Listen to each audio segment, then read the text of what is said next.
Hello दोस्तों, आज की इस नई वीडियो को शुरू करते हैं और इसमें देखेंगे वो क्वेश्चंस जो परीक्षा में जरूर पूछे जा रहे हैं। मोस्ट आईएमपी क्वेश्चंस की मोस्ट आईएमपी सीरीज को आज शुरू करते हैं। आज का पहला क्वेश्चन है कि किस वनस्पति खाद में अधिकतम प्रोटीन होता है। बताइए, किस वनस्पति खाद में अधिकतम प्रोटीन होता है? चना, मटर, सोयाबीन या फिर अरहर? किसमें जो है अधिकतम प्रोटीन होता है? तो इसका सही जवाब है सोयाबीन। ऑप्शन नंबर सी इसका सही उत्तर होगा कि सोयाबीन में जो है अधिकतम प्रोटीन पाया जाता है। नेक्स्ट क्वेश्चन है कि गोल्डन धान अच्छा स्रोत है। बताइए, गोल्डन धान जो है किस का अच्छा स्रोत है? क्या ये वसा का अच्छा स्रोत है, प्रोटीन का, विटामिन ए का या विटामिन बी का? गोल्डन धान किसका अच्छा स्रोत है? तो इसका सही जवाब है ऑप्शन नंबर सी, मतलब विटामिन ए का अच्छा स्रोत है क्या? गोल्डन धान विटामिन ए का अच्छा स्रोत है। क्वेश्चन नंबर थर्ड है शाकाहारी भोजन में, कौन से भोजन में? शाकाहारी भोजन में निम्न में से कौन सी शर्करा विपुल मात्रा में पाई जाती है? ऑप्शन ए है मिले, लैक्टोज, सेल्यूलोज या फिर माल्टोज। बताइए, शाकाहारी भोजन में निम्न में से कौन सी शर्करा जो है विपुल मात्रा में पाई जाती है? तो इसका सही जवाब है ऑप्शन नंबर सी, मतलब सेल्यूलोज जो है ये विपुल मात्रा में पाई जाती है। वो भी कौन से भोजन में? शाकाहारी भोजन में। क्वेश्चन नंबर 4 है निम्नलिखित भोज्य पदार्थों में से किसमें सभी अनिवार्य एमिनो अम्ल उपस्थित होते हैं? किसमें जो है सभी अनिवार्य एमिनो अम्ल उपस्थित होते हैं? क्या चावल में सभी एमिनो अम्ल उपस्थित होते हैं? ऑप्शन बी दूध, सी अंडा या फिर सोयाबीन। कौन सा ऐसे भोज्य पदार्थ हैं जिसमें सभी अनिवार्य एमिनो अम्ल उपस्थित होते हैं? तो इसका सही जवाब है ऑप्शन नंबर डी, मतलब सोयाबीन। सोयाबीन में जो है सभी अनिवार्य एमिनो अम्ल उपस्थित होते हैं। Question number question number fifth है कौन सा एंजाइम ग्लूकोज को इथेनॉल में परिवर्तित कर देता है? कौन सा एंजाइम है जो ग्लूकोज को इथेनॉल में परिवर्तित कर देता है? इन्वर्टेज, जाइमेज, लैक्टेज या फिर यीस्ट? तो इसका सही जवाब है ऑप्शन नंबर बी, मतलब जाइमेज जो एंजाइम है वो ग्लूकोज को इथेनॉल में परिवर्तित कर देता है। कौन सा enzyme? Zymase. Option number B. Question number 6 है विटामिन डी की अल्पता मतलब कमी से होने वाला रोग बताइए। विटामिन डी की कमी से कौन सा रोग होता है? क्या विटामिन डी की कमी से रिकेट्स रोग होता है, बेरी बेरी, ऑस्टियोपोरोसिस या फिर पेलेग्रा?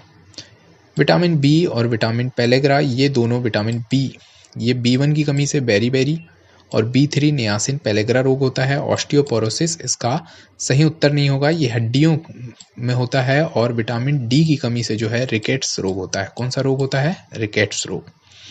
क्वेश्चन नंबर 7 है विटामिन डी की अल्पता से कौन सा रोग होता है? तो ये रिकेट्स रोग होता है। ये क्वेश्चन रिपीट हो गया है। क्वेश्चन नंबर 8 है निम्नलिखित में से किसका निर्माण हमारे शरीर में नहीं होता? किसका निर्माण हमारे शरीर में नहीं होता बताइए। क्या विटामिन ए का निर्माण हमारे शरीर में नहीं होता, प्रोटीन का निर्माण हमारे शरीर में नहीं होता या फिर एंजाइम, हार्मोन? किसका निर्माण हमारे शरीर में नहीं होता है? तो इसका सही जवाब है ऑप्शन नंबर ए, मतलब विटामिन ए का निर्माण जो है हमारे शरीर में नहीं होता। इसका सही उत्तर क्या है? Option number A. Question number 9 है कौन सा विटामिन ऊष्मा द्वारा आसानी से नष्ट हो जाता है? कौन सा विटामिन जो है ऊष्मा द्वारा आसानी से नष्ट हो जाता है? राइबोफ्लोविन, एस्कॉर्बिक एसिड, टोकोफेरॉल या फिर थायमिन?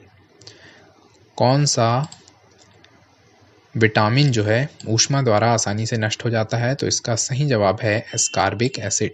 ये जो है ऊष्मा द्वारा आसानी से नष्ट हो जाता है, एस्कॉर्बिक एसिड। नेक्स्ट क्वेश्चन है कि मानव शरीर में, क्वेश्चन नंबर 10 क्या कहता है कि मानव शरीर में विटामिन ए कहाँ भंडारित रहता है? विटामिन ए कहाँ भंडारित रहता है? क्या ये यकृत में, त्वचा में, फेफड़े में या फिर गुर्दे में? कहाँ पर जो है विटामिन ए भंडारित रहता है? तो इसका सही जवाब है ऑप्शन नंबर ए, मतलब यकृत में जो है विटामिन ए भंडारित रहता है। कहाँ पर? यकृत में। नेक्स्ट क्वेश्चन है कि निम्नलिखित में से कौन सा आहार मानव शरीर में नए ऊतकों की वृद्धि के लिए पोषक तत्व क्या करता है? प्रदान करता है। नए ऊतकों की वृद्धि के लिए पोषक तत्व कौन प्रदान करता है? क्या ये फल, पनीर, सब्जियां या फिर मिठाई? ये ऊपर नीचे हो गए। तो इसका सही जवाब है ऑप्शन नंबर सी, मतलब कि पनीर। पनीर जो है ये मानव शरीर में नए ऊतकों की वृद्धि के लिए क्या करता है? पोषक तत्व प्रदान करता है। पनीर इसका सही जवाब है, option number C. Question number 12 है कि निम्नलिखित में से किस विटामिन की कमी से खून का थक्का धीरे धीरे बनने की बीमारी होती है? विटामिन सी की कमी, विटामिन ई की कमी, विटामिन डी की कमी या विटामिन के की कमी? निम्नलिखित में से किस विटामिन की कमी से खून के थक्के धीरे धीरे बनने की बीमारी होती है? तो इसका सही जवाब है विटामिन के की कमी से जो है खून के थक्के बनने की, धीरे धीरे खून का थक्का बनने की बीमारी होती है विटामिन के की कमी से। नेक्स्ट क्वेश्चन है क्वेश्चन नंबर 13। भोजन के किस वर्ग में प्रति यूनिट भार कैलोरी की मात्रा सर्वाधिक होती है? भोजन के कौन सा वर्ग है जिसमें प्रति यूनिट भार कैलोरी की मात्रा सर्वाधिक होती है? ऑप्शन ए है विटामिन, वसा, कार्बोहाइड्रेट या फिर प्रोटीन। भोजन के किस वर्ग में प्रति यूनिट भार कैलोरी की मात्रा सर्वाधिक होती है? तो इसका सही जवाब है ऑप्शन नंबर बी, मतलब वसा। वसा वर्ग में, भोजन का कौन सा वर्ग? वसा वर्ग। प्रति यूनिट भार कैलोरी की मात्रा क्या होती है? सर्वाधिक होती है। क्वेश्चन नंबर 14 है कि निम्नलिखित में से किस विटामिन में कोबाल्ट पाया जाता है? किस विटामिन में कोबाल्ट पाया जाता है, बताइए। विटामिन B6, विटामिन बी ए, विटामिन B1 या फिर B12? किस में कोबाल्ट पाया जाता है? तो इसका सही जवाब है विटामिन B12 में कोबाल्ट पाया जाता है। किस में? Vitamin B12। क्वेश्चन नंबर 15 है। क्वेश्चन नंबर 15 क्या कहता है कि निम्नलिखित में से कौन सा विटामिन खून के जमने में आवश्यकता होती है? कौन से विटामिन के खून के जमने में आवश्यकता होती है? Clotting of blood. कौन से विटामिन की खून के जमने में आवश्यकता होती है? Vitamin A, vitamin C, vitamin E या फिर विटामिन के? खून के जमने में कौन से विटामिन की आवश्यकता होती है? तो इसका सही जवाब है ऑप्शन नंबर डी, मतलब विटामिन के की आवश्यकता होती है। किसमें? खून के जमने में। किस विटामिन की आवश्यकता होती है? विटामिन के की आवश्यकता होती है।